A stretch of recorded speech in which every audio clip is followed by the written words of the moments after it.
Resuming debate, the Honourable Member for Abitibi-Témiscamingue. Thank you very much, Mr. Speaker. I believe that the main question here today is why it is so important to decriminalize marijuana now. And of course, the first answer is to avoid legal consequences, for example, a criminal record, for over 50,000 people per year who are still being convicted of simple possession of cannabis, even though the government had clearly signaled its intent to legalize. So it's truly absurd, Mr. Speaker. The Prime Minister himself admitted that he had consumed marijuana. So, you know, that means that at some point during at that time, he would have been in possession himself of marijuana. And so he admitted that he had smoked marijuana while he was a member of Parliament. But the government is continuing to tell over 50,000 people that they will be stuck with a criminal record, whereas the Prime Minister had admitted that he had himself done exactly the same thing. So I think it is very important to keep that in mind. There are many, many people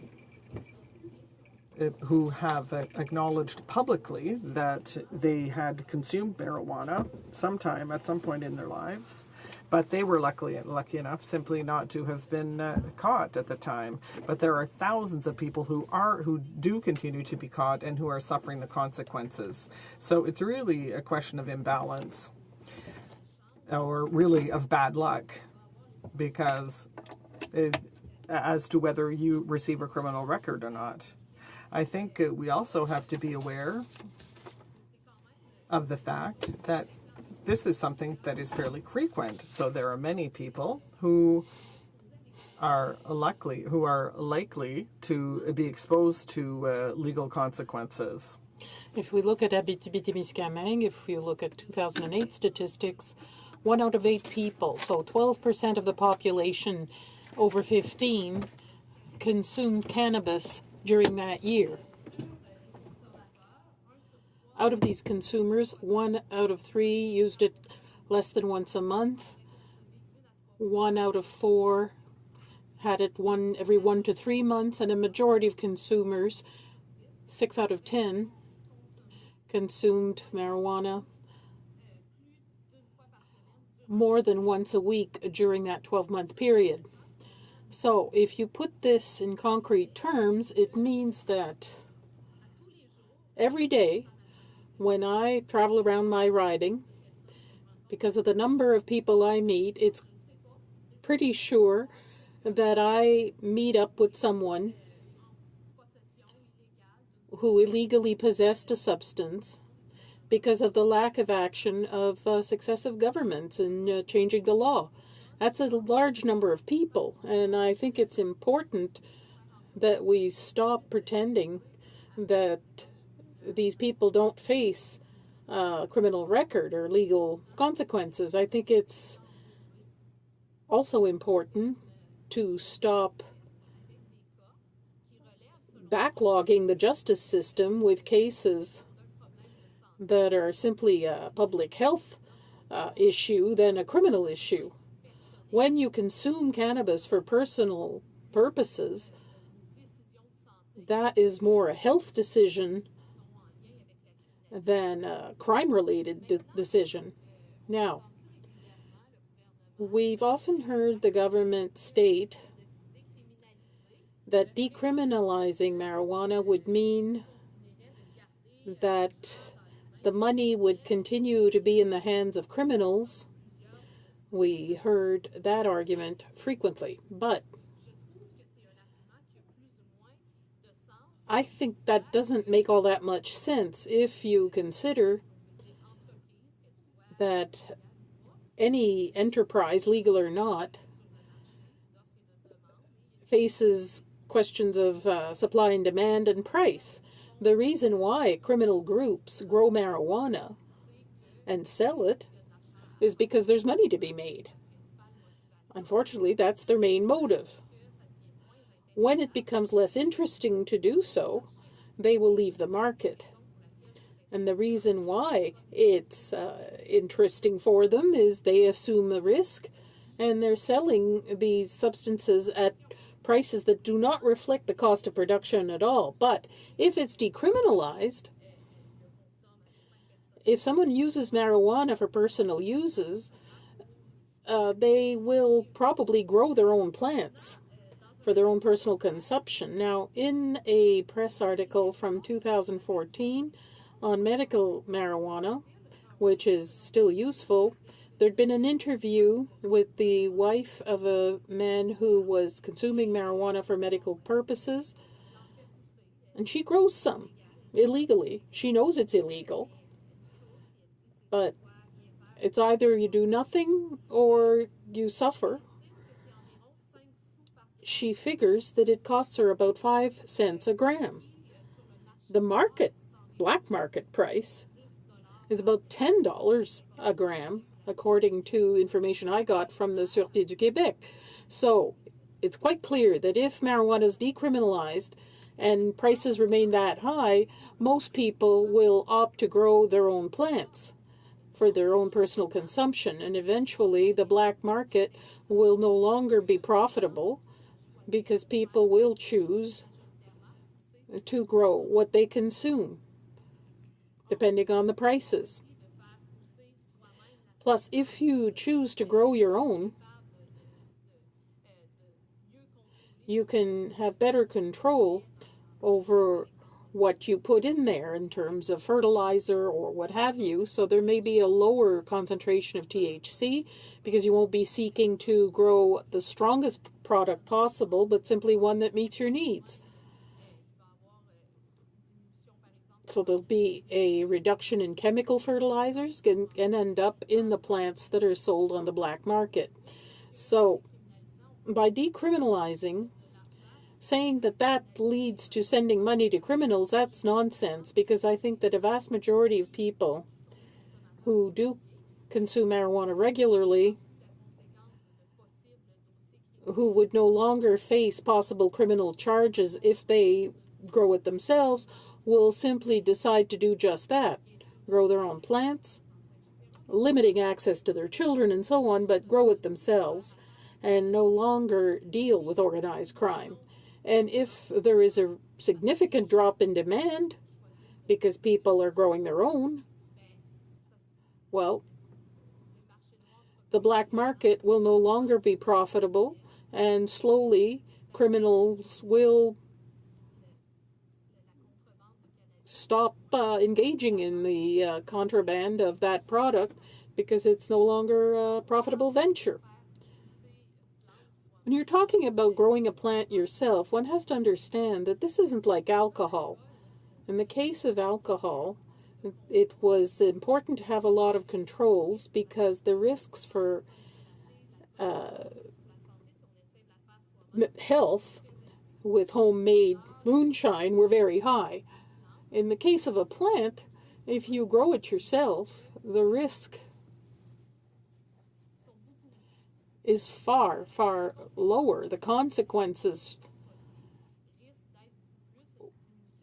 will probably lead to a reduced concentration of THC. So it'll be a plant that is less harmful to health than what is currently sold on the black market.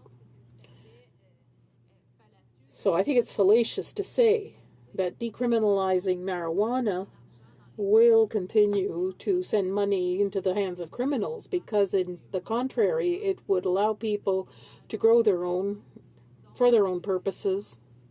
And I think it's a fallacious argument. Now, another thing that's important is when you decriminalize something, you can take a public health approach. Right now, people are afraid to talk about their consumption of marijuana because they know it's illegal. In particular, adults, people who are a bit older, over 50, let's say, who for various reasons, be it pain of some sort, consume these products. And because of the consequences this may have on their jobs or their personal lives, if it became known that they consume marijuana occasionally, they don't talk about it. They don't get the information they need about the health consequences. Decriminalizing would allow them to get that health information without being afraid of the potential consequences if it ever became known that they consume that product. It would also allow them to speak far more openly of what's recreational use versus a problematic use. There's no doubt about it. Marijuana has significant health effects. It can have grave effects on psychological health, motivation among the young. But if we can't talk about this openly, we won't get that information, and it's difficult to intervene. People will always minimize their consumption. They will not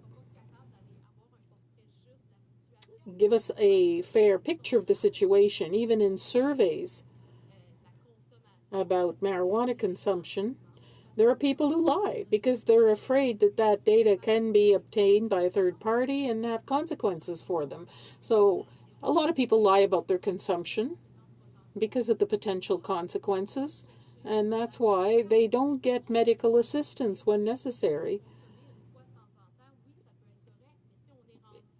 Maybe consuming once in a while is okay, but if you do it every day, maybe that's a problem. It's no longer recreational. It becomes a health concern.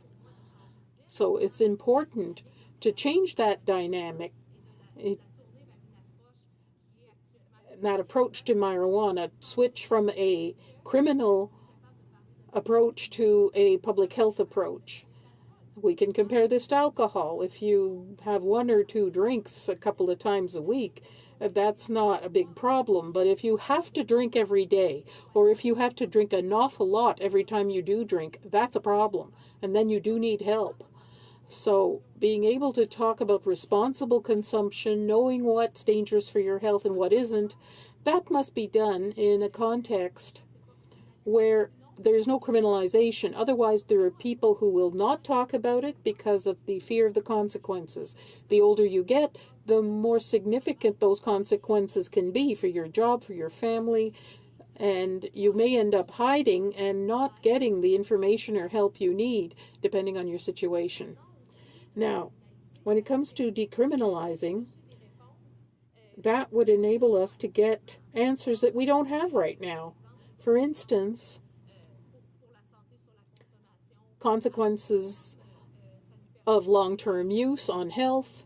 It would allow us to establish limits about, for instance, how long you shouldn't have consumed marijuana before driving. What quantity does it become dangerous?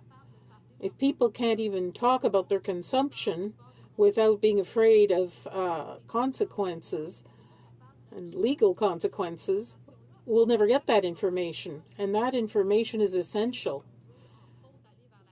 If we want to move toward legalization, we have to be able to determine what are the limits in circumstances such as driving a vehicle, so that we can inform people properly. But if we don't have that information, specific information, we'll be running around in circles. I think it would allow us to get that information more easily. Now, another argument is that decriminalizing will do nothing to reduce access by the young.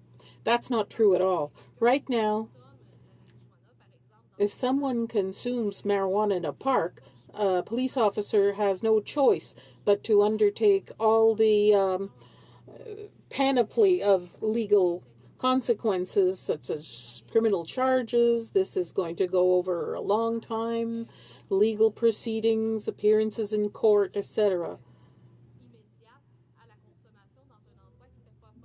So there's no immediate consequence on consumption in an inappropriate place. But if there was decriminalization, there could be limits. You could say consuming marijuana is prohibited in a municipal park. And you could have fines for that, for people who consume marijuana in such places. So very quickly, there could be police raids to change behavior by young people, or any consumer. There would be fines. So if you see somebody consuming marijuana in that place, there'd be a fine. The cost would be immediate. People will therefore not be tempted to repeat that action in an inappropriate place or in a place where young people gather. So by decriminalizing, we can give some latitude to the provinces and municipalities to legislate where this is acceptable, where it's not. And we could have interventions to reduce consumption that would be far more effective than they are right now. Every time we undertake legal consequences, if you consider 12% of the population consume marijuana in the past year, it's not realistic to bring all those people to court. At least 4 million Canadians a year would have to be dragged before the courts. We can't even think about that. But if we end up with decriminalization, we could take action with tickets whenever consumption is done in an inappropriate place. And that would also allow stakeholders, such as, let's say, parents groups, to target places where that consumption is inappropriate.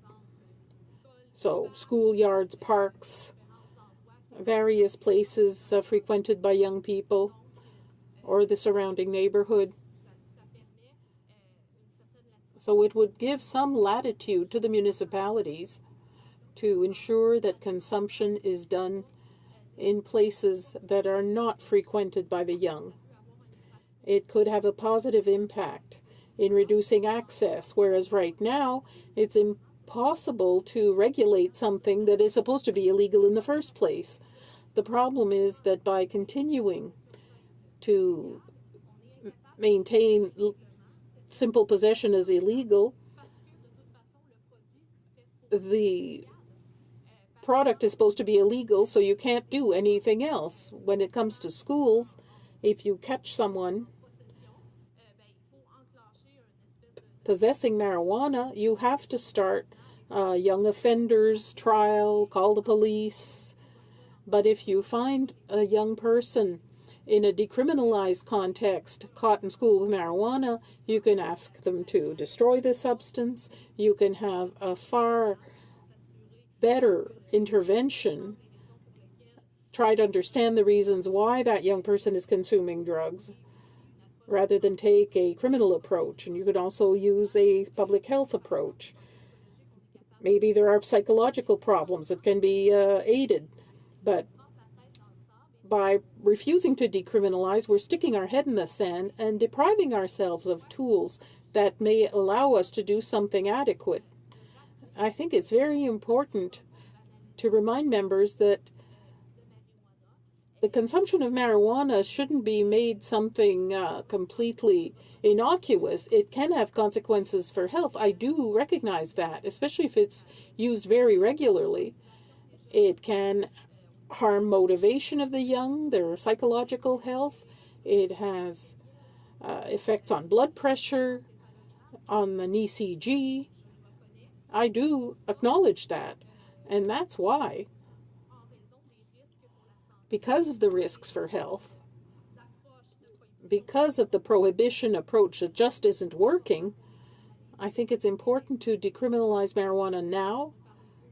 That would allow people to talk about it a bit more openly, talk about their consumption, get the health information they need, would allow for intervention. And decriminalizing now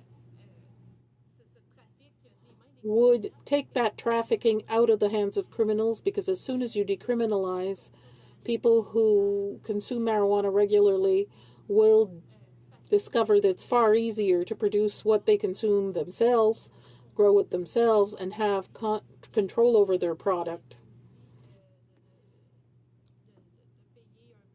And pay far less than what criminals are charging right now, given that this is associated with legal risks that would no longer exist if it was decriminalized. So I think that's a logical approach, logical way of doing things. By maintaining this as illegal, it would have some control, and the people who consume regularly will benefit because they'll be able to control the substance they're consuming better and get the health information they need in a more open way. Questions and comments? Questions and commentaires? The Honourable Parliamentary Secretary to the Minister of Public Safety. Thank you, Mr. Speaker. What bothers me in this approach of decriminalization is this persistence in talking only about the final user and thinking that a solution that helps a single person grow a small personal quantity of marijuana fails to recognize the realities of the market. People come in our grade school yards.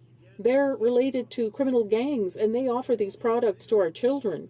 They don't understand the magnitude of the grow-ops in our farmers' fields. They're subject to extortion, phenomenal amounts of money invested in hydroponic greenhouses. So I'd like to hear what the member could say to her constituents to vaunt the advantages of decriminalization. The Honourable Member for Abitibi-Témiscamingue. I thought I had explained this properly in my speech, but when people who consume regularly can consume what they produce themselves, and I'm sure that would happen in many, many cases with regular users, the criminal market would dry up because it's a question of supply and demand. If people start to produce their own marijuana substance where the criminal market breaks down, I think people will stop going to schoolyards. Of course, they may try other substances, but that are not consumed as often by young people. Questions and comments? For Red Deer, Mountain View. Thank you very much, Mr. Speaker, and I do thank the member for her speech, and it certainly was interesting. And I know that we'll have a lot of things to talk about when this, when finally the legislation comes. You know, we're talking about plant physiology and how farmers are going to, or how producers are going to have to change things so that they can regulate to find out exactly how much presence of effective chemical there's going to be. Backyard pot growers and people raiding their gardens, all of these other sorts of things are taking place. But if we look at the Colorado experience right now, one of the key things they're looking at is acute marijuana intoxication in children. And the key component there is people that are normalizing the use of it and then putting the chemicals into brownies and gummy bears and so on. So a child doesn't know what it is that they might get into. And so by dealing with this normalization, I see that we're creating so many other issues. And so I'm just wondering if you can talk, if the member could speak somewhat about how you're going to regulate and protect those families and those children that are going to be subject to something where all of this is free and normalized. The Honourable Member for Abitibi-Témiscamingue. Thank you. Well, indeed, by decriminalizing immediately, it will allow us to have some flexibility in terms of legalization. We can look at what's happening in Colorado and then predict what some of the negative effects might be. For example, the production of candies and products that might attract the attention of children. So by decriminalizing, we would not be legalizing the product, and it wouldn't be in the mass market, but it would be available on a small scale for people who might produce their own, for example, and it would allow us to look at this and look towards a time when there might be legislation to legalize it that might be sensible. And indeed, it might inform us as to what kind of products to limit, like candies that have marijuana in it. We banned cigarettes with flavors that attracted children. And so it gives us some flexibility. But I think that the priority in terms of marijuana is that people not have to deal with these legal aspects and repercussions, and this motion could achieve both goals. Deputy